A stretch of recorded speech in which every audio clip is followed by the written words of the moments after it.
Para a gente fechar a nossa lista de assuntos polêmicos, a gente ainda precisa conversar sobre o nosso sistema tributário, sobre a maneira como nós brasileiros pagamos imposto.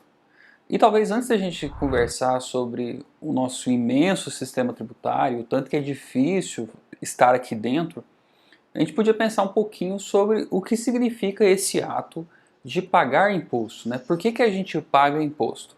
Bem, talvez a primeira justificativa de por que a gente paga imposto é porque a gente precisa de contribuir, existe uma contribuição a nível individual para a coletividade. A gente precisa de contribuir para a manutenção de serviços públicos, de educação, saúde, segurança e lazer. A gente precisa de criar infraestruturas que sejam boas para todo mundo, criação de pontes, barragens, e também a gente precisa de uma manutenção de um órgão regulatório. A gente precisa de que a prefeitura funcione monitorando as edificações, que a prefeitura funcione monitorando os negócios, dando alvará de funcionamento, vigilância sanitária. Então, como a gente precisa de toda uma máquina para criar esse estado de bem-estar social, a gente acaba tendo que pagar impostos. Só que no Brasil a gente tem um estado que é deficitário. A gente gasta mais dinheiro do que arrecada, né? Como a gente já conversou sobre isso nas outras aulas. Nossa despesa a nível de União, de Estado e de município normalmente é mais alta do que as receitas em cada um desses entes federativos. Então a gente entra numa situação que é muito complicada, que é o seguinte: para que o Estado continue existindo minimamente, o Estado precisa de mais dinheiro. Só que para que o Estado tenha mais dinheiro, a gente precisa contribuir mais. E chega numa hora em que a gente acaba perdendo a noção do que está acontecendo. Vamos analisar aqui um caso real sobre como funciona o nosso sistema tributário, principalmente aqui no Brasil. Olha só, você comprou um curso da minha empresa. Eu tenho uma empresa em que eu sou o único sócio dessa empresa e você foi lá adquirir o curso. 7 dias após a aquisição do seu curso, você provavelmente recebeu no seu e-mail uma nota fiscal do curso que você comprou. A partir daí, o meu contador, que obrigatoriamente eu preciso ter um profissional especializado em cálculo de impostos. Claro que esse profissional não presta serviço somente para a minha empresa, ele tem várias empresas na sua carteira. Mas no Brasil é impossível você ter uma empresa e não ter um contador mensalmente trabalhando para você. Então, no fechamento do mês, o meu contador envia algumas declarações para o governo e com base nisso ele calcula uma guia de imposto. E aí ele gera uma guia de impostos para mim e eu pago somente uma guia. Existe no Brasil um sistema tributário que a gente chama de simples, porque ele é mais simples para o contador. Eu pago apenas uma guia. Lá dentro já está, por exemplo, um imposto municipal, um imposto sobre serviços. Nessa guia do simples eu pago 5 impostos. Eu pago imposto de renda da pessoa jurídica, contribuição social sobre lucro líquido, CSLL, eu pago PIS, pago COFINS e pago também o ISS, o Imposto sobre Serviços que destina à Prefeitura Municipal. No caso, Prefeitura Municipal de Goiânia. Somente esse imposto aqui já me cria um pouco de dúvida, porque é o seguinte, a maioria do que eu faço, a maioria do meu curso, a maioria das edições, a maioria dos meus negócios, ela acontece dentro da minha própria casa. Quer dizer, me parece que eu não estou fazendo nada de errado contra a Prefeitura de Goiânia. Mas mesmo assim, eu preciso pagar um imposto para a Prefeitura de Goiânia simplesmente pelo meu negócio existir. E se a gente fosse levar a legislação tributária ao pé da letra, talvez eu tivesse que recolher esse imposto municipal sobre a sua cidade, de onde você está assistindo o curso agora. Talvez eu devesse recolher o tributo sobre a sua cidade. Houve uma época no passado, quando eu tinha um curso presencial, era um curso voltado para o mercado imobiliário, era um curso sobre loteamentos, eu ensinava pessoas a fazer loteamentos, e eu ensinava isso de maneira presencial. Eu viajava para uma cidade, viajava lá para Porto Alegre, montava uma turma de 30, 40 pessoas, ia lá e prestava o serviço. E quando eu penso sobre esse assunto, sobre a ótica tributária, eu acho que eu estava fazendo uma coisa errada, porque eu emitia as notas fiscais de serviço, essas notas fiscais da prestação do serviço do curso presencial, a partir da Prefeitura de Goiânia. Então eu pagava impostos para a Prefeitura de Goiânia. Talvez o mais correto devesse eu emitir as notas segundo o lugar onde o serviço foi prestado. Então, se o curso presencial foi em Porto Alegre, a nota fiscal de prestação de serviço deveria ser emitida lá por Porto Alegre e o imposto recolhido também pela Prefeitura de Porto Alegre. Ou seja, por aí você já consegue perceber o tanto que é complicado. Se a pessoa é lojista, se ela vende itens ao invés de prestar serviço, o sistema tributário é ainda mais complexo, porque envolve o ICMS. Existe o ICMS na compra dos produtos, o ICMS na venda dos produtos. Se você está vendendo um produto para uma pessoa que mora em outro estado, isso fica muito complicado. Se você está comprando mercadoria de uma empresa que é de outro estado, isso também fica muito complicado. O ICMS é um grande monstro. Mas beleza, eu fui lá e paguei os meus tributos numa alíquota que já não é baixa. Pago os meus tributos, cumpro a minha obrigação. Agora, a minha empresa, que tem somente eu como sócio, pode fazer seus investimentos. Quais são os investimentos numa empresa digital? A gente pode comprar aqui um computador melhor, a gente pode investir em uma iluminação melhor, a gente pode comprar mais um software de edição, a gente pode investir numa câmera melhor, a gente contrata mais pessoas, a gente faz mais marketing. Esses são os investimentos a nível de uma empresa que tem um foco na atividade digital. A gente espera que no final das contas, mesmo assim, sobre dinheiro, mesmo assim, a gente tenha lucro aqui nesse nosso negócio. Mesmo depois de pagar o principal professor, sobre lucro no caixa e que seja possível distribuir esse lucro. Porque a nível digital não tem tanta coisa assim que eu consigo fazer na minha operação. Minha operação é mais ou menos essa, a gente consegue crescer, sempre tem espaço para investimento, mas chega uma hora em que eu não tenho mais retornos proporcionais ao meu grau de investimento. Nessa hora é interessante que a minha empresa dê lucro e distribua os lucros para mim como pessoa física. Agora que eu recebi os meus lucros, eu vou fazer os negócios que são possíveis. Eu posso, por exemplo, comprar um imóvel, eu posso, por exemplo, comprar um carro, eu posso fazer alguma aplicação financeira que a gente vai estudar mais para frente. Mas olha que interessante, eu já paguei os impostos lá na minha empresa. Durante o meu processo de enriquecimento eu já paguei os impostos. Agora que eu recebi na minha pessoa física, existe uma discussão atualmente no Congresso, não sei quando você está assistindo esse curso, não sei o que está acontecendo no nosso sistema tributário, mas existe uma discussão sobre a tributação dos lucros e dividendos. Ou seja, esse dinheiro que está vindo para mim, agora pessoa física, deverá também ser tributado por meio do imposto de renda de pessoa física. Esse lucro que vem para mim, que sou sócio da empresa, pela lógica do legislador, do executivo, deveria ser tributado. Essa é uma reforma tributária que está em andamento, é uma grande discussão. E aí tem alguns defensores disso que falam, o Brasil é o único país que não tributa lucros e dividendos. Beleza, mas o Brasil tributa muitas outras coisas, né? A gente tributa o carro, a gente tributa a propriedade, a gente tributa a empresa, a gente tributa o consumo. Tem uma cadeia de impostos muito maior. Beleza, então eu recebi meu dinheiro. Por enquanto, esse lucro que eu estou recebendo da minha empresa é isento de imposto de renda e eu posso gastar como eu bem entender. Então, agora que eu enriqueci, que eu tenho o meu dinheiro, eu posso ir lá e comprar um imóvel aqui na minha região. Vou lá e compro um lote. Agora que eu comprei um lote, imediatamente a prefeitura municipal ela se torna sócia da minha propriedade. Até quando? Até a eternidade, porque eu tenho que pagar IPTU sobre a minha propriedade para sempre. Então, se a alíquota do IPTU é 2,5%, 3% do valor da propriedade, eu preciso pagar esse valor mensalmente, se parcelado, ou anualmente, se na cota única, durante todo o período em que esse imóvel estiver sobre a minha propriedade. Da mesma maneira, se eu vou lá com o dinheiro que eu ganhei enriquecendo, né, eu já paguei tributos no processo de enriquecimento.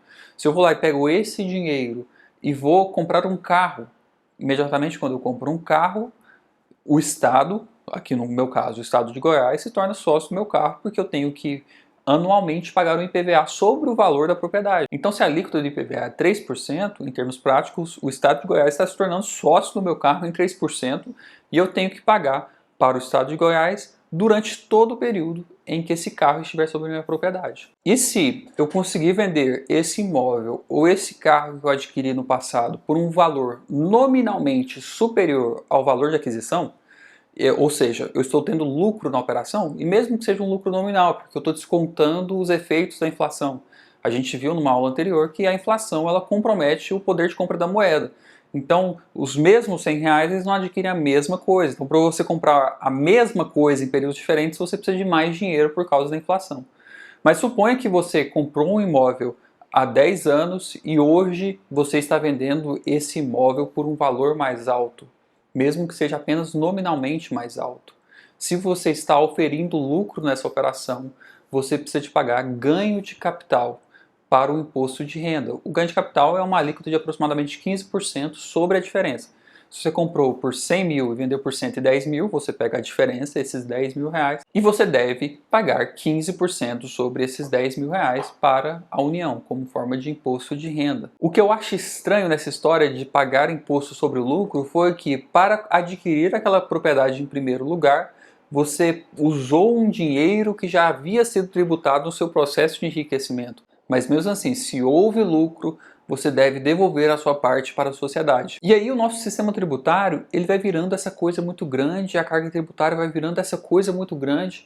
Existe uma tributação pesada sobre o consumo quando você vai no supermercado, cerca de 40%. Você olha para o seu carrinho lá no supermercado, cerca de 40% do que tem ali dentro daquele seu carrinho, ele é o custo de impostos. Custo de imposto sobre o consumo. Isso aqui é muito pesado, especialmente sobre as pessoas que são mais pobres, o imposto diretamente sobre o consumo. Se você olha na sua conta de energia, muito provavelmente está lá especificado a alíquota do ICMS e o custo do ICMS sobre a sua conta de energia. Muito provavelmente é alguma coisa em próximo a 1/3 do valor da conta. Você pega a conta de energia, 1/3 é um tributo estadual. Tudo, a gente paga muito imposto. E chega num ponto que é até interessante. No sul do país, lá em Foz do Iguaçu, o Brasil faz divisa com o Paraguai. E no Paraguai, o sistema tributário ele é mais simples e as alíquotas são menores. Então, eletrônicos no Paraguai são muito mais baratos do que os eletrônicos do outro lado da fronteira, que é em Foz do Iguaçu. A localidade é a mesma. O fornecedor tem exatamente o mesmo trabalho para entregar lá no Paraguai ou para entregar aqui no Brasil. Mas o eletrônico, você comprar, por exemplo, uma câmera, comprar um notebook, comprar um celular lá no Paraguai, é muito mais barato. E eu estou falando o que é mais barato? Tipo 40% do preço. E onde que está esse 40% do preço? Está em margens de lucro do empresário malvadão que só cobra dos seus clientes mais? Não, esses 40% estão em alíquotas, estão em impostos que têm que ser pagos para a federação. E talvez o que me causa o maior desconforto quando eu vejo uma alíquota tributária tão alta, um imposto tão alto sobre o consumo, um imposto tão alto sobre a atividade empresarial, ou seja, impostos tão altos sobre a vida do brasileiro, é que a gente tem uma classe que são os nossos políticos. Eu estou falando aqui dos senadores, dos deputados federais, do pessoal que trabalha no sistema judiciário, que são os desembargadores, os juízes federais, os deputados estaduais, os governadores, o presidente da República, os nossos ministros. Essas pessoas, elas parecem que vivem em outro mundo. Eu não sei onde você mora, mas eu acho que seria muito interessante você conhecer Brasília. Você ir presencialmente até Brasília e você andar lá no plano piloto, conhecer as casas que ficam na região do Lago Sul e você vai perceber que aquelas maiores casas, aquelas casas mais bem localizadas, aquelas casas que têm um deck para o Lago Paranoá, são casas que pertencem a políticos. E é uma coisa que é muito desconfortável, porque esses são os políticos que, por exemplo, um senador, ele tem acesso a um plano de saúde especial lá do Senado, que cobre muita coisa a ele e aos seus dependentes durante toda a sua vida, não apenas durante o mandato que ele está trabalhando lá dentro do Senado. Ele tem um plano de saúde vitalício para ele e para seus dependentes. E o que acontece com o restante da população inteira? A gente tem que usar o Sistema Único de Saúde, a gente tem que usar o SUS. Se você não quiser usar o SUS, se você juntar dinheiro, você consegue pagar um plano de saúde. E quando você estiver pagando um plano de saúde, você ainda precisa de pagar impostos sobre o seu plano de saúde para financiar a saúde pública. Mesmo quando você decide não utilizar o sistema de saúde público, você precisa de pagar imposto para isso. E se o sistema de saúde público fosse bom, ter um plano de saúde não seria um dos maiores sonhos do brasileiro. Se o sistema de saúde único fosse bom, os nossos políticos eram clientes do SUS. Mas o SUS, infelizmente, não é uma coisa boa. E a gente já meio que tem essa experiência. A saúde pública não é uma coisa boa, a educação pública não é uma coisa boa, os serviços públicos eles não são uma coisa boa. Sempre que a gente tem a opção de contratar isso de maneira privada, seja, por exemplo, eu vou morar num condomínio fechado porque lá dentro eu não preciso de se preocupar com segurança. Eu vou contratar um plano de saúde porque assim eu não preciso de preocupar com a saúde pública. Eu vou colocar os meus filhos numa escola particular porque assim eu não preciso de preocupar com a educação pública.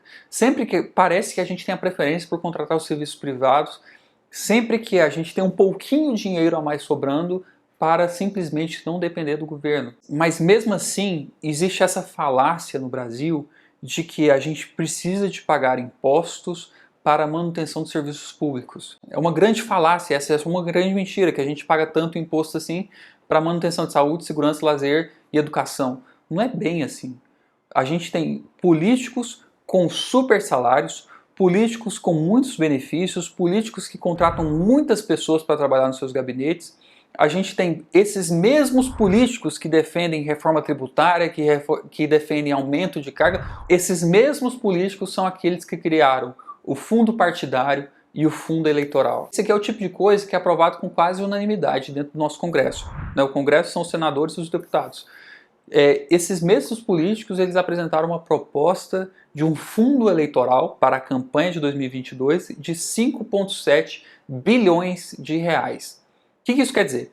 Vai tirar 5,7 bilhões de reais do Tesouro Nacional, vai tirar esse dinheiro para gerar na economia, para obras de infraestrutura, para Minha Casa Minha Vida, para o Bolsa Família, para o programa de distribuição de renda, tira esse dinheiro dos cofres públicos e passa para os partidos financiarem as campanhas eleitorais de 2022.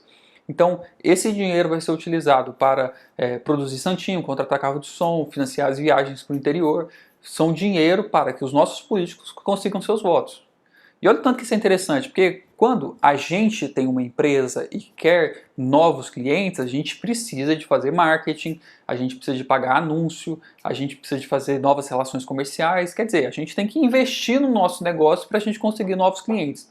Já os políticos, quando eles querem novos votos para uma nova eleição, eles usam o dinheiro do seu próprio bolso? Não. Eles usam dinheiro do fundo eleitoral. E foi assim para as campanhas municipais e provavelmente vai ser assim para as próximas campanhas também. Então essa aqui é uma coisa que é muito paradoxal, porque ao mesmo tempo que eu entendo que é importante a gente pagar impostos, principalmente para o serviço das pessoas mais pobres, as pessoas que são mais vulneráveis, né? Essas pessoas realmente, tem algumas pessoas na nossa sociedade que realmente não tem nenhuma opção. Se o SUS não tiver ali, se aquela unidade básica de atendimento para a saúde da família não tiver ali, essa pessoa não tem nenhum acesso à saúde. Beleza. Beleza, essas pessoas elas precisam de auxílio e a gente precisa de financiar isso. Mas eu tenho a impressão que a carga tributária, o que a gente sofre, o que a gente paga, está muito além disso. E talvez os nossos políticos, antes de discutir reforma tributária, antes de criar novos graus de endividamento, antes de prometer muita coisa no processo de eleição, eles pudessem dar uma baixada na bola para que eles também fizessem a sua parte para financiar esses serviços públicos, né? E essa é a principal teoria do liberalismo econômico. Sempre que eu abro mão da minha liberdade, por exemplo, eu pago impostos para ter serviços públicos, ou seja, eu pago imposto para ter transporte público de qualidade. Sempre que eu abro mão da minha liberdade, significa que eu estou passando essa minha liberdade de decisão, de investimento, para outra pessoa. Quando as pessoas mais pobres pagam impostos sobre o consumo para os políticos garantirem, por exemplo, a saúde, eles estão falando, olha, vocês cuidam melhor da nossa saúde do que nós mesmos. Mas será que esse é o caso? Será que quando a gente transfere essa responsabilidade para os nossos políticos, eles lá conseguem administrar esse dinheiro melhor do que a gente? Esse é o caso, por exemplo, da nossa legislação trabalhista, né? Um funcionário que trabalha de acordo com o regime da CLT, ele precisa de contribuir com o FGTS e com o INSS compulsoriamente. Você não pode decidir não investir nessas duas coisas. Você não pode não ter um FGTS, você não pode não ter o INSS. Você precisa contribuir com a Previdência Pública e você precisa de contribuir com o FGTS. O FGTS, Fundo de Garantia por Tempo de Serviço, é como se fosse uma forma de poupança mesmo. A cada mês você vai depositando ali numa conta desse fundo, esse fundo é gerenciado por alguma pessoa, indicada por alguma pessoa, e o INSS você contribui como forma de previdência para o seu futuro. Só que quando você faz essas duas contribuições de maneira compulsória, tipo assim, é obrigado, você precisa depositar no FGTS, não é opcional, você acaba afirmando que esses entes públicos, o gestor do FGTS e o gestor da Previdência Pública consegue oferecer retornos ou resultados melhores do que esse cidadão conseguiria de maneira privada. E assim, O FGTS, historicamente, tem uma rentabilidade péssima. E a nossa Previdência Pública, historicamente, também tem um resultado horrível. A gente precisa de uma outra reforma da Previdência para que ela funcione. E quando eu falo reforma da Previdência, é tornar ela ainda pior. Não é melhorar ela, aumentar o resultado para quem está aplicando. Não, não é nada disso. Então, quando você coloca essas duas contribuições de maneira compulsória, você tira a liberdade do indivíduo e transfere ela para alguma pessoa que trabalha para o governo, assumindo que essa pessoa que trabalha para o governo vai fazer algum papel melhor do que a pessoa privada, do que o próprio CPF. Eu não consigo ver muitos casos em que isso seja verdade. Pode ser que isso seja verdade para algumas pessoas. Se isso é verdade para algumas pessoas, dê a liberdade. Olha, se você quiser não contribuir com o FGTS e não contribuir com o INSS, você pode marcar aqui nesse quadradinho. Agora, se você quer contribuir com isso, você marca aqui nesse quadradinho. Deixa isso de maneira opcional, né? Por que essa discussão sobre impostos e tributos é importante? Porque nós, durante o nosso processo de enriquecimento, no processo de acúmulo para a nossa velhice, de preparação para o inesperado, de manutenção de reserva, de criação de patrimônio, a gente a todo momento vai ser bombardeado por essa força, a força que os políticos exercem sobre o dinheiro de outras pessoas, a força que eles fazem por meio dos tributos e do endividamento público. Então, tanto na aula de inflação quanto nessa aula de tributos, essas são as duas principais coisas que a gente precisa de vencer no processo de enriquecimento. Vencer a inflação, que é um efeito da oferta monetária, e vencer os tributos, que é um efeito da ação política, é um efeito do populismo. Então, a gente precisa de vencer inflação e precisa de vencer tributos. Lá, quando a gente estiver discutindo opções de investimento, a gente precisa sempre levar essas duas coisas em consideração. Beleza, bora para a próxima aula e vamos conversar sobre ciclos econômicos.